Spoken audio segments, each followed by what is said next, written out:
Ngayon, laging, tara, punta tayong gym, Josh, Josh and Ken spotted sa kanilang bonding moment.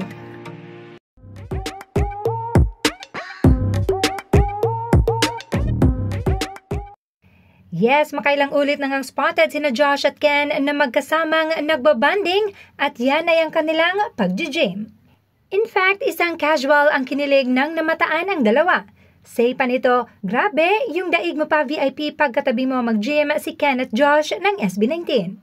At ang mas nakakatuwa pa dito, this casual at ang mga kasama nito respected their privacy. Well, binulgar na ito ni Josh na halos araw-araw umanong nagyayaya etong si Ken na mag-gym.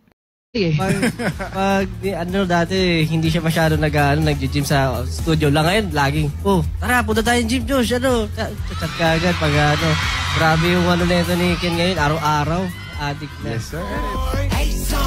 Nakakasoft talaga etong mga banding ng SB19 in their personal time.